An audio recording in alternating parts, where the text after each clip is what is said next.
In the end, we're going to be talking about brain hacks, about how to learn and study far more efficiently, whether you want to help your kid get better grades or maybe you want to get better in the workplace.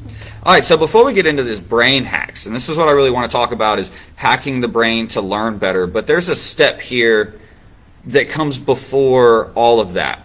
One, you need to know what the words mean, you need to know what the terms mean, and then you need to know what they are in order to learn how to hack them. But before you have any of that, what you need is something that I like to call radical responsibility.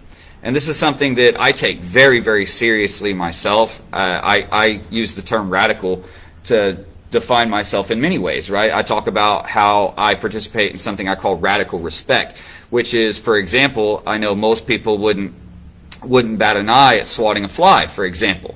And me, it makes me feel cringe a little bit. It makes me feel like, I didn't need to do that, right? Flies are not my food. There's nothing about that that's helpful. So I'm usually catch and release. And it doesn't matter. I don't like spiders, for example. I really don't like spiders. But I don't kill them either, right? Unless I absolutely have to. And this is something I call radical respect. There's another aspect of that I define myself with, which is radical responsibility. I had a discussion with a parent yesterday because there was a bit of a rough class last week, and they were saying, oh, those kids, I know it was a rough class.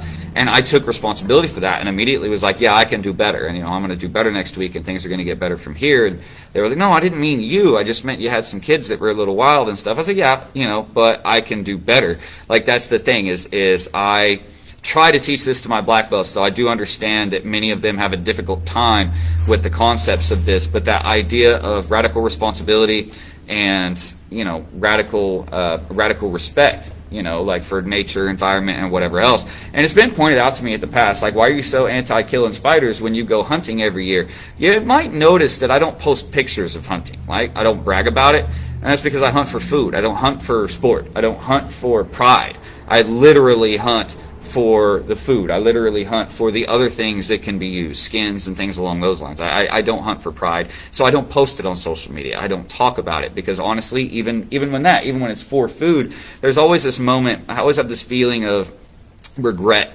that I did that, and then I have to kind of make amends and make justifications for that of why it was necessary. And the problem is if it wasn't necessary to me, even if I'm talking about a spider, right? If it wasn't necessary to me, then I will carry that guilt around because I feel a radical responsibility for the environment around me, for nature around me. I feel a radical respect for every aspect of the food chain and things along those lines. Now, that radical responsibility is the first step to these brain hacks I'm going to talk about. The first thing is having to understand that if you have trouble learning, or if you have trouble learning something, that it might be your way of approaching the subject and taking a radical responsibility in the way that you approach a subject, in the way that you approach studying, in order to be able to break out of these plateaus that can be caused by wanting to push that responsibility off elsewhere, such as on a teacher or on a distraction or on something else that's going on.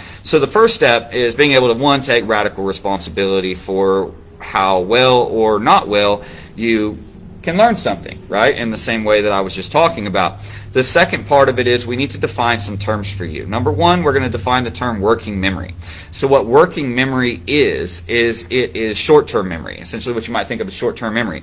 It's the memory banks that as soon as you learn something, it goes there first. It goes into your working memory. As soon as you see something, as soon as you read something, as soon as you hear something, it goes into the working memory. Now, the more and more you load that working memory, the less it can store, meaning things start slipping out the other side. Which brings us to the next thing that we need to define, which is stored memory. Stored memory is a little bit different. It's things that you remember even when you're not thinking about them. They're things that are just stored somewhere in your brain. And there is a relationship between working memory and stored memory that we can hack to make our studying and learning far more effective. I didn't understand the science behind it for the longest time, but I have many, many stories of things that I learned in a very short amount of time, and I realized that I often used this, right? I often used these hacks to be able to learn things really, really quickly, such as I learned how to code a website in 1 week. There's a lot of stuff that I was able to learn really, really quickly using these things, even if I wasn't that interested in them. But interest helps, right? And I understand you can't force yourself to be interested in something, but you can convince yourself to be interested in it if you can find a way that it applies to your life or something you find interesting in a way that grips at you. And when it grips at you and you've got that interest, you're going to be able to learn much, much better. The other thing I want to define before we get into this is something that should be easy to define. Fear and anxiety, right? Fear being, for example, maybe afraid of being wrong, maybe scared of what you'll look like to your peers, maybe afraid of things along those lines. And often the things we are afraid of are things that we create to happen because we don't take the steps, because we're afraid to take the steps to make sure that it won't happen. The other one is anxiety, which goes right along with fear, which is really just a level of fear about something that's coming up, about something in the future. And that anxiety is the flight response, right? The flight or flee response and things along those lines. So those are the definitions we need in order to start learning how we can hack our brain. This is the time of year I always talk about this with back to school coming up, because I know I have some students who used to struggle with grades, and some of them have taken this advice and have raised their grades a whole letter grade in a year just by taking this advice. Plus they're much happier and far less fearful. So the first thing, let's take working memory and stored memory. So how do you convert working memory into stored memory? Well, it's quite simple. Stop learning. I know that sounds antithetical to what we're talking about, but in order for something you just learned that's stored in your working memory to get stored into your stored memory, you need time of not learning. You need time of not thinking about it. Stop time, process time. Right? And that doesn't mean do nothing during that time, right? You could go for a walk or do something like that. Or what I used to do is read an entertaining book, right? I like fantasy novels. So I would read a few pages of a fantasy novel, and of course I'm still taking information and I'm still, I guess, in a way learning, but I'm not trying to remember it because I'm doing it for pleasure, not for learning. And that time not thinking about what we just learned allows the brain to take that working memory, what's stored in working memory, and apply it over to stored memory. Now, the amount of information you can hold in working memory is different for each person. But on average, with studies done, well, if you count up all the studies together, we'd be talking about thousands and thousands of people. But on average, they say 30 to 40 minutes worth of information is the most the working memory can hold at any given time, right? 30 to 40 minutes of information. So that's 30 to 40 minutes of studying, 30 to 40 minutes of trying to learn something, 30 to 40 minutes of reading before you need to begin to process what you've learned, which you can only do by forgetting about it. You need to process what you've learned in order for it to convert into stored memory. Yeah, and that's what we've done for Axel for several years, because we use Epic, and so we do public school at home. We have done that for years, and every about 30 to 40 minutes, which is about a lesson, a worksheet, and a quiz, we take a movement break. You need between 5 and 10 minutes. Yeah. It doesn't have to be a movement break. It could be, every kid is different. It just has to be something that's enjoyable, right? Yeah. But every 30 to 40 minutes. So this can actually be graphed where, let's say we start learning something right here, and then as we're learning, our stored memory is filling up and we're getting more and more information. And then about the 30-minute mark, it starts to curve back down as some of that information starts to leave out the other side. So a little bit past that point is the perfect time to stop. Because if I keep going, right, I'm going to be learning. Then as I keep bringing in more information, other information is going to go back out the other side. So I never get a chance to understand how the new information builds on the fundamentals, that it eventually slopes off. Now, if you're not able to take that break every 30, 40 minutes, there's another hack that I've learned over the years, that if you have to study constantly for whatever strange reason, right? Maybe you're just cramming or whatever it is. Another little hack that can help is every time you take in about 10 minutes worth of information in your working memory, stop for just a few seconds to break down everything you learned into 2 or 3 sentences. 2 or 3 concepts in your head, and then forget the rest. Only remember the main core thing about what you learned. This is the main core thing as I see it applies. Then learn 10 more minutes of stuff, and then go, okay, how does that apply to the original 3 core things? And that way you're always going back to the beginning, and you're learning how to apply it as you go. In that way, you're also finding a way to hack the working memory, stored memory circuit, because by taking a second to stop and think about what you just learned and paraphrase it down into a really easy concept to understand, then you're able to release all the unneeded information from your working memory that you do not need in your stored memory, and only store the smaller pieces. This is another way that I used to study when I was a kid, is I would read, let's say, 2 pages of a textbook, and then I would stop for just a few seconds to break it down to the 3 important things that those 2 pages had to bring up. The 2, 3, maybe 1 important thing, right? The couple of details that all really boiled down to, and then I would move on from there.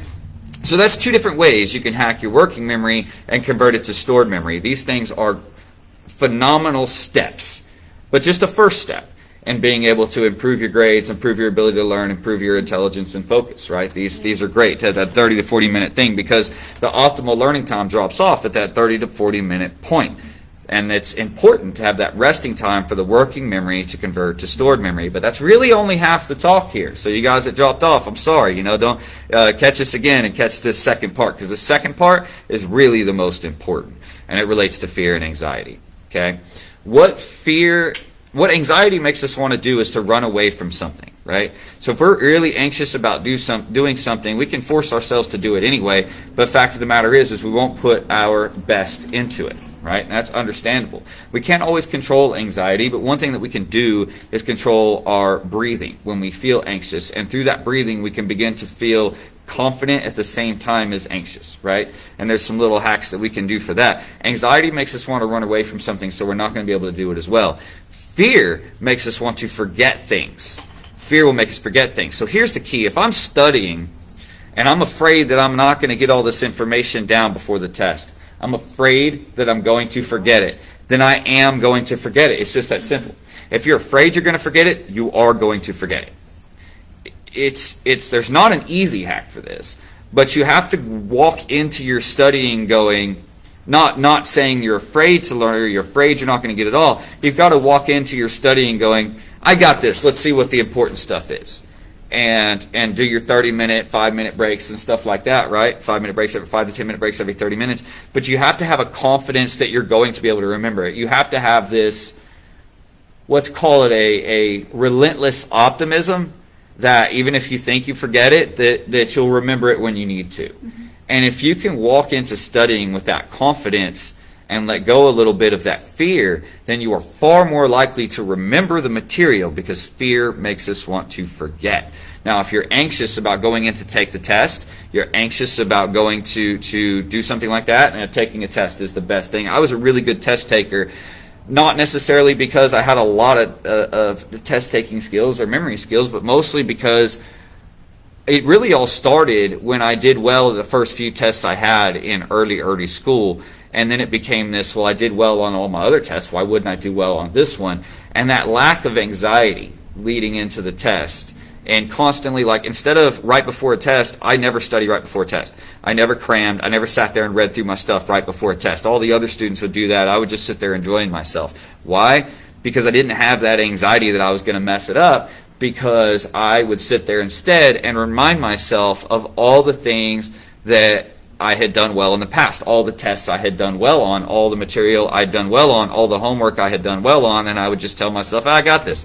I got this. And so I never went into tests with anxiety. So being able to go into tests without anxiety allowed me to be able to access my stored memory far more clearly by noticing words in the questions and being able to associate them with something that I learned in the material, which allowed me to find the information in my brain again. Sometimes I might have to play, multiple choice or think things through a little bit, but I was never anxious about getting the wrong answers, ever. I never, ever, except for 2 tests. There were 2 tests that I was, and both of those tests are the only ones I scored below an A on. And one of them I got a D, and one of them I got a C. Those are the only ones I was anxious about, because I felt like I didn't feel like I understood the material. The second one, I understood the material, but it was so hyped up by the teacher to be all important to our grades that I suddenly went, oh no, if I don't get this, I'm going to fail. Mr. Rose, remember that. I was in college at that time. Oh my gosh. And then in the end, he made it worth none of our grade. He ended up just, but at the same time, I did get a C on it. I didn't do all that well. So that's the impact that fear and anxiety can have on our studying and on our test taking and things along those lines. I know you had something you wanted to add to that. I'm sorry, I wanted to finish my point. It's really not any different than when someone is in class and they tell me they can't do their form. They don't know it. yeah, you do. Like, we've been going over this. You're just afraid to do it in front of people. Yeah. You're afraid that you're going to mess up and that I'm going to tell you messed up, and now your ego has been shattered. Yeah. You're afraid of yourself feeling put down because somebody corrected you. When we all know that that is entirely the wrong mindset to learning. You have to be willing to look like a fool. You have to be willing to be corrected. You have to be willing to do those things. And the only way to be willing to do those things is to also recognize what you do right and what you do well, which is why our instructors are fully trained to make sure we talk about what you did well before we talk about what needs corrected, until you can eventually learn to do that yourself in your own mind and go, okay, so I got corrected on this, but I know that I did this well. And so that you can take the correction and maintain your confidence, you've got to take the ego out of the equation. You've got to balance the ego, I should say. You've got to balance the ego in the equation, that part of you that is afraid to mess up, that is not allowed to fail. So many of us, by the time we're 10, 11, 12 years old, believe that we cannot fail, that if we fail, that it would just crush us. And man, failure is not a bad word. We need to do away with that. We need to do away with that entire concept, because failure is fun. I'm not going to lie, failure is fun. I learned to enjoy failure around the time I was hospitalized 10, 12 years ago, is when I learned to enjoy failure to a certain extent. Now, there's certain failures I don't enjoy, mostly because, like, the big earth-shattering ones, right? Because occasionally there's those. But in the small day-to-day things, I got to where I kind of enjoyed failure because I could laugh at myself. I grew a sense of humor about it.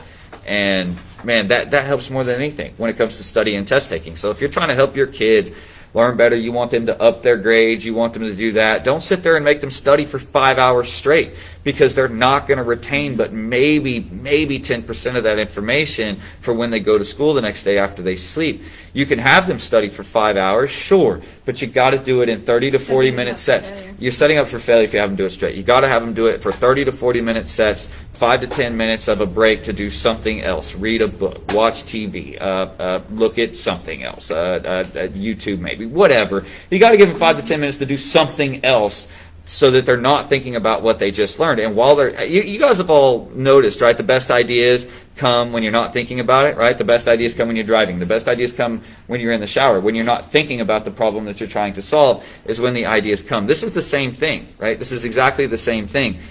If you have to give that movement break for the working memory to convert to stored memory, because you're not going to process the information until you're not thinking about it anymore. You're going to hold it in your working memory, and you're not going to convert it to stored memory so that I can remember it in a week for the test, so that I can remember it 2 weeks later, right? So yes, practice is important, study is important, but so are the times. So that's why you see in our classes we don't do the same thing all class long. Almost never. And never more than 30 or 40 minutes, for sure, do we ever do the same thing. God, no. One, it's just boring. Two, the curve starts to go down. After you've worked on something for about 30 minutes, you will start to get worse at it. So that's what you notice in our classes. We'll work on something for 5 or 10 minutes. We'll go work on something else for 5 to 10 minutes. We'll work on something else for 5 to 10 minutes. Because each time we change what we're working on, it's allowing our working memory to move on to something else, while also convert what we learned in the previous drill to stored memory, because we're not thinking about that anymore. That's why we jump subjects as we go throughout our classes, is so that it makes the information easier to retain, plus it's more fun and less well, it's still repetitive, but it feels less repetitive. Yeah, it doesn't feel as such. And one thing too that's really important is knowing how you or the people around you learn best. Yeah. So some people learn best by moving. Let's make the list, right? Kinesthetic, that's movement. Auditory, some people learn better by just hearing it explained, but they may not be able to read it and get it. There's the reading one, I can't remember what it's called. Visual. Visual. No, I always thought of visual as pictures, and then reading as a separate one, because I've always seen them okay, separate. well, but you can do whatever you want. Yeah, You visual reading. Yeah, make sure you know your learning styles, right? For me, when I'm studying, what's really important is writing things down. So I writing, can hear that was the thing. last one we forgot, writing. Yeah. So I can hear something, but it's really important for me to be able to summarize it and make my notes, and I have notes everywhere. Everywhere. Well, right, like I was talking about, Still about stopping every 5 or 10 minutes when I studied to break everything down to about 3 sentences. Some people need to write that down. I didn't need to write it. I didn't need to write it down. It would stay in my head. But yeah, no, that's the same thing. Summarize it and write it down. Same thing. Yes. Like while I was learning my forms, I would write, and even to this day, I will write out the moves. After I've gone through them, even if I'm only learning 5 moves, after I've gone through them, I will write them down so that I remember Visual learners will learn better or retain better if they draw a picture of it. Because while they're visual, so while they're drawing the picture, they're going to be thinking of visual things that have to do with the material that they just learned. And so they're going to convert it in a way that their stored memory keeps it, because they store their memory in visual terms. So by allowing them to put their notes or whatever in visual terms, by drawing a picture instead of writing it down, that can help someone who's a visual learner. Hieroglyphs. Sure. Yeah, no, hieroglyphs, sure. What was one of the others? Kinesthetic, right? A kinesthetic learner will learn better by being able to do it, or do it in an application, or find a way to apply it. So to a kinesthetic learner, if they learn something and you can find a way to talk about how what they just learned can be applied to society today, to their life today, or whatever it is, and then allow them the opportunity to role play or play with toys. For example, action figures are great for kinesthetic learners. If your boy or girl is a kinesthetic learner, allow them to have a couple of action figures or a couple of things right there beside them. Now, maybe not in visual range where they get distracted by them, but then once they learn something, you talk about a way it can be applied in modern life or whatever, and then allow them to role play it out with their dolls, their action figures, their little Hot Wheels cars or whatever, and they're going to be able to remember that so much better that way, because they remember things that they do and act out like an actor. So kinesthetic people, they need to act it out. Great. So another great way you can help kinesthetic people learn better is once they've learned, say, something in history, you take and be a character from that history, you let them be another character from that history, and you role play it. Role play what might have happened or how it might have happened, and that's how kinesthetic learners will store information better, through the experience of the information, by recreating an experience like actors on a stage. That's a phenomenal way for kinesthetic learners, right? Yep. Or giving them something to play with. So we talked about writing, we talked about the kinesthetic. Auditory, I was auditory. I had three main learning styles that I was really good at, which I know is unusual. It's unusual for a person to be really good at 3 or 4. It's nowhere near unheard of, but it is unusual. I was auditory, visual, mostly auditory and visual, and then a good chunk kinesthetic as well. But I find that auditory learning was one of the easiest. I think it's the easiest to teach to, because that's what we all think of as teaching, is telling somebody something. If they can learn it from you telling them, well, then there's no need to get creative in how you teach them. So if your child learns easily, it's quite likely that maybe they're auditory or maybe they're visual, because visual learners can often read something and retain it because they can remember what the page looked like. They can remember what the sentence looked like, and they can kind of visualize the page again. It's not always like photographic memory, and it's not always what I'm talking about. Very rare. But they might, yeah, that's very, very rare. But someone who is visual might be able to recall the outline of a page that they read, and might be able to recall where a sentence was, and after being able to recall that, they might be able to visually make out what the sentence said as well. That's how visual people learn. But auditory and visuals are the easiest ones to teach, because auditory and visual learners naturally take in the information and convert it to application instantly. So this is one thing I noticed, not just about me, but other auditory learners I've known, is that you can tell them something and they will immediately, like within seconds, be able to repeat it back to you, not in the same words, but in completely different words, or even supply you a metaphor of what you just taught them in a way it can be applied to life. That's how you can tell if someone's an auditory learner. Can they immediately repeat back to you what you just taught them in a completely different way and give you a metaphorical example of the situation? If they can do that, they're probably auditory learners. But once you know the learning style, of course, you can help teach to that style. But again, it comes down to making sure that we're only teaching to that style for that 30 to 40 minutes, because no matter what you are learning, no matter what you're doing, even physical things like martial arts, there's a point at about the 30-minute mark that it starts to get worse and worse and worse, because the stored memory that you started pulling in at the beginning starts to get pushed out as you're bringing in more. You need to be able to convert that to working memory, and the only way you can do that is by not thinking about what you're learning. I do understand that most people want to call craziness on that. They'll want to say, "Oh, that's not true." It is. It is. Look it up, man. There's been studies since the '60s, countless studies showing this, and very, very, very few studies showing no. I can't think of the word. I just want to say cohesion, but that's not the word. Showing no correlation, but there's tons and tons that do. And don't think we all get trapped in that our kid is smart or our kid is whatever, and they learn really fast and they do this and that. And we want to believe that, so then we push them in private, right? Because we want to tell people they're super smart. So then in private we push them too hard to be to know more than what they actually know, without putting attention to how they actually learn. And the thing is how they learn and how they approach learning is what gets them to that ability, that point of being seen as highly intelligent and smart. It's the process that gets them there. They're not just naturally there. No one is just naturally there. Sorry, cut you off. Go ahead.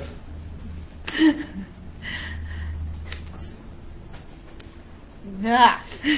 So don't get caught up in where you think they're at, because it doesn't matter if you're genius level IQ, or if you are average, or if you have ADHD, or if you're on this another end of the spectrum, or you have sensory issues, or if you are quote unquote normal slash, you know, neurotypical. Everyone's brain works a little bit the same, and when it comes to learning, and a little bit different. And so in this case, you know, you have your little differences, but the overall umbrella of the time frames that we have to actually be able to store memory is the same. It doesn't matter how smart you are, what your IQ level is, you know, who you are. You only have a small window where your brain will viably store information. So don't get caught up in that your kid is really smart, so they should be able to sit here and learn this and not move and not do this. That's not how it works. And see, I want to bring up IQ for a second, because a lot of people think of IQ as intelligence or smarts, and I hate when people bring up that my IQ happens to test very, very high, because then they think, oh, you're super smart. But that's not what IQ is, okay? You need to understand that, number one. IQ is more of a measure of how well a person can learn something and understand it by using it in creative ways, right? So IQ is not a standard for smarts. It is not a standard of how smart a person is. It is not a standard of how intelligent they are. It is not a standard of how much they know. All IQ really is a grade of essentially how well a brain can pull in a piece of information and then understand it to a level of being able to apply that information to the outside world instantly. Well, yes, I know that. Creative solution. IQ is more of a indicator of the ability to take information and be completely and 100% creative with it, at the same time using logic to fully understand it. That's all IQ really is. I don't want people confusing that. It is not necessarily mean you're smart. It just means you learn better. Yes. But like I said, don't get confused. If your kid gets, and they do IQ tests quite frequently for those that seem to be highly intelligent. Yeah, I got pushed through a few IQ tests throughout school. Yeah, so don't get confused with, oh, they scored really high in their IQ, they're in, you know, gifted classes, whatever. Doesn't change the fact that their brain only has certain viable. And they can still be a D student. Okay. No, man, no joke. The second time I took an IQ test in school, because in our gifted program you had to take it every couple of years. The second time I took an IQ test in school, there was someone that had just recently come to the school, right? And they scored like 7, 8 points below me. It was not much below me. You know, they're highly, highly intelligent. And honestly, a D student. Absolutely a D student. Because they were very rebellious. They didn't care about certain subjects. Certain subjects, oh, they blasted away. A pluses, right? But the majority of subjects couldn't have cared less, right? And they were a very rebellious person. It was a girl. And I remember I liked her. I got along with her really, really well. No. I did. Not a rebellious person getting along with a rebellious person. I did. Right, but I was the straight A student, and she was not. But she tested nearly as high as I did, second highest that school had ever seen on IQ scales, and it was mostly down to the fact that she was really good at playing with information in her head. But here's the thing. I wasn't as visual. She was. She was highly visual. And so for her, she could draw out pictures or write out screenplays or things along those lines about things she was interested in, and they would just be genius, right? But because most of school is not taught visually, she only did well in classes that are visual, such as mathematics, right? She did well in mathematics because the teachers in my school taught it in a highly visual fashion. Art, drama. She did phenomenal in arts and dramas and things like that, right? But history, far less so.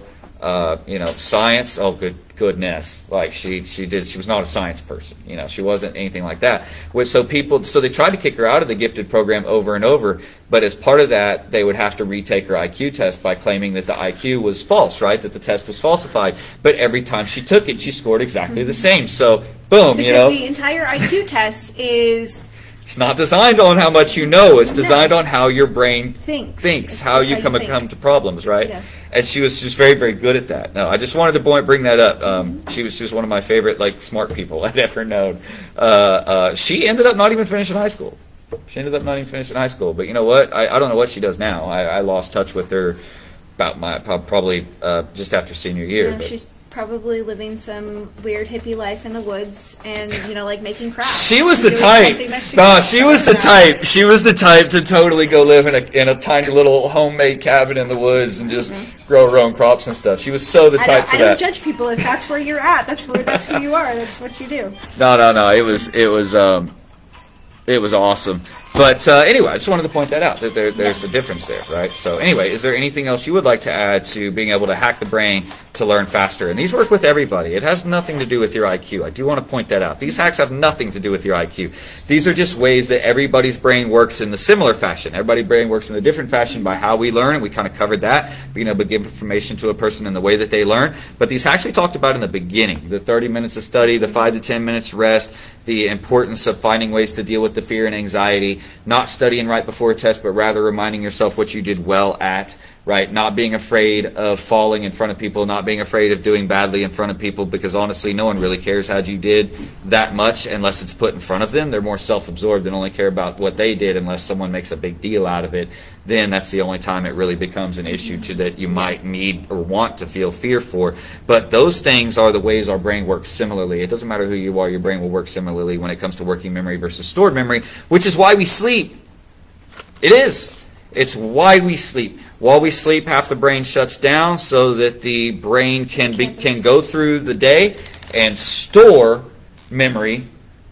That's how we have memories. It's because when we sleep, that's when our brain picks the things to store from the day before, and it will try not to store the fear things. Sometimes it will try to store the fear things too hard. That's where we get into anxiety disorders. Sometimes it will try not to do it at all, and that's where we get into that, where you hear about people covering up their anxiety with humor and things along those lines. And usually their brains push away from storing the feared things. Other ones will store the fear itself, but not the information to alleviate the fear, which is why it's so important to not go into a school subject, a study session, or a test with fear, and instead be okay with failing it. That's really the key. You want to not have fear of test taking? Don't be afraid to fail the test. I tell this story from time to time. I don't like telling it. I don't tell it around the kids too much, but I'll tell it on here. When I took what was the big test I took for college, to get into college? It wasn't the SAT. ACT. ACT, right? I never took the SAT. But when I went to take the ACT, when I was in school, I had signed up for the June session, June 6th, right? It was the summer. After I signed up for it, I became homeless, and I was on my own. Totally forgot that I was supposed to take an ACT. Did not make green choices. Did not make good choices. In fact, I partied way too hard, especially when the summer started. I slept maybe 1 or 2 hours a day. I was working and partying. That was it. And when I say partying, I mean hardcore partying, right? Complete red choices. Mostly because I felt done with life, right? I was homeless, and I felt like I was never going to get out of it, and I felt done with life. In a way, I had a death wish, okay? And that's what it really come down to. I had a bit of a death wish, and I was doing that through things that I thought were kind of fun. When suddenly I was out partying one night, it was about 5 a.m., and my father calls me. I hadn't spoken to him in months, and he says, "Son, good luck on the ACT today." Uh-oh. I'm suddenly like, what time was I supposed to be? I'm like, oh, yeah, Dad, I got it. I'll take care of it. You know, I had been partying all night. I am not in a good, straight mind frame for test taking, right? Or driving. Well, no, I was okay by that point for that sort of thing, right? And then I find out I've got to be there at 6:30. So I'm like, okay, I can do this, whatever. I'll just go ahead and take it. I can always take it again, right? But then I realized I couldn't take it again because this was literally the last time I was going to be allowed to take it, right? Summer senior year. Oh well, right? So I jumped into it. I went ahead and went. I had a headache by the time I got there. I was downing water like crazy. And I got to the point that I was like, I'm going to fail this test. Who cares? I'm gonna totally bomb this thing. It's going to be awful. So I put no more than 2 seconds into every problem. If I kind of knew how to do it, I might put a little more into it. Other than that, I just kind of reasoned it out and took wild guesses. The whole time I was not afraid of failing it because I just kind of assumed I would. And I was not ashamed of it at all. And I was, mostly because I didn't care about the test at that time. I was homeless. I didn't care. I didn't have sleep. I didn't care about the test. My brain was wobbly. I was dizzy, right? I scored inordinately high on that test. 32. When the results came back, I scored a 32. And disgusting. Disgusting. I studied for that test. I busted my rear end for that test. And I took it like 3 times. Yeah, no, I scored disgustingly high on it. And then I found out that the people who were trying to be valedictory, salutatory, which I didn't care about any of that, but all the other kids in class that were vying for that sort of thing, they were getting their scores, and I'm hearing them, and I'm listening to them. I was in a class, and they said, you know, oh, I got a 24. I'm so excited. I'm not going to take it again. One of them was like, oh, I got an 18. I'm going to take it again. One of them was like, I got a 26. I don't know if I can do better, you know, than a 26. And I was listening to them, and I was like, now keep in mind, at the time, I'd already taken the test. I'd already got my score. I had no idea what the score meant. I thought 32 was a failure. So I was listening to them going, huh, well, I didn't do so bad, right? I didn't feel nearly as bad. I didn't do so bad. They're smart, and they got an 18%. I didn't do that bad. I didn't even know what the score on the test meant. I had no idea. And then they come over to me. I'm being real quiet. They come over to me and ask me, and I was like, well, I'd rather not talk about it. And they're like, oh, did you do terrible on it, like a 12? And I was like, no, I didn't get a 12, but I really don't want to talk about it. And one of them does the bully thing and pulls the papers off my desk, snatches them, opens them up. And then you just see this shocked face. How? How did you score that? I don't know, man. To be honest, I was kind of hungover and I hadn't slept, and I'm not sure how this happened, but I'm excited. so I took the score. This is what I live with. This is what I live with. It was. I have no idea how that happened, but I attribute it to the fact that I wasn't afraid of failure. I wasn't afraid of the test. I was confident that I had done well in school, and so I'd probably be able to do well on this. I was confident that whatever question I came across, a part of my brain that learned it in the past few years would remind me of it, and I'd be able to pull it out of my head. I just trusted. I just trusted that it was in there. I didn't study for it. I didn't do no ACT prep courses. I didn't study for it at all. I just trusted that somewhere along the line that information was in there, and if it wasn't, I was going to skip it, come back to it, and guess. And that's what I did. Exactly how they tell you to take tests. Skip it, come back to it, and guess. And that's exactly what I did. And I scored insanely high. And so I think that just leads credence to the studies about how to study effectively and how to convert working memory to stored memory, and how important it is to not feel fear and anxiety when you're going into these things. How important that is. I think my messed up mind state at that time actually helped me on the test, because I was not afraid. You were not in a position to feel afraid. I was not in a position to feel afraid. I'm like, I'm homeless. How can I be afraid of a test? Well, no, just you're hungover. Well, that too. But at the time, I was like, I'm afraid of where to find my next meal. I could care less how this test goes. You know, I'm afraid of where I'm going to get clean drinking water, much less this test. You know, and I had a job. I was working 2 jobs, but $5 an hour was just not enough. I finally found a guy who owned a condemned building that let me rent it out. But of course, a condemned building in the summertime, it got up to 140 degrees in there. So I lived a pretty dangerous life there for a while. You did. But honestly, it cleansed me. I feel like having been through that cleansed me in a way. It destroyed me physically. It destroyed my health. And it destroyed me mentally. But getting to the point that I was sick of that life and so angry about it is what cleansed me away from sorrow and into taking action. And it cleansed me to a fresh start where I got myself into college and things like that. Now, with that ACT score, I could have went to a lot of colleges. I got a lot of offers. Problem with those offers is I found out the hard way that even with a full ride scholarship, it's expensive. Even with a full ride scholarship, like I had an offer from OU, for example, and even with a full ride scholarship to OU, I was going to be out like $5,000 per semester. I made $5 an hour. How am I going to come up with $5,000? Well, student loans. Okay, I looked at student loans. I couldn't get a cosigner. I was 17 years old when I was getting these. I was 17 years old when I took the ACT. I didn't turn 18 until a month before I began college. So I was 17 years old when all this stuff was happening, and I couldn't get a cosigner. My parents weren't going to cosign. They kicked me out. Like nobody was going to help me. I had no credit. I couldn't get a loan for that $5,000 per semester. So I did the smart thing at the time. I did the only thing left to me. I went to a college technical school. I went to a trade school. I did. And I have nothing against trade schools. I'm all for trade schools. I did the trade school thing. I just found out afterwards that while I enjoyed the work, I did not enjoy the work environment. I did not enjoy the industry. I enjoyed the work, not the industry. Yeah, the industry is kind of sketchy. When you're on the inside. When you're on the outside of it and you need something done, it's all sunshine and rainbows. And while I was in that industry, I started to fall to peer pressure back into that same mentality I had when I was homeless at 16 and 17 and started making some pretty bad choices again. Which is where my life ended up putting me in the hospital, and I finally got the message and cleaned up. I got back into martial arts, and I started making the healthier choices. You did. You started making green choices. Yeah, try. It's okay. I was with you through a lot of green and red choices, so it's okay. We're so far off subject. We are. But one thing I did want to mention before we ended the video was that I know we're talking a lot about learning, and a lot of you are sitting here going, well, one of my bad choices. It's only my second one in a week, though. It's a red choice. I have the whole learning thing down, but I'm not learning anything, or maybe I don't have kids, or this, that, or the other. You can still apply these things to work. Oh, yeah. Just because we're talking about learning, it's still a brain hack. So work on something for 30 minutes. Leave it at a point where you know it's unfinished.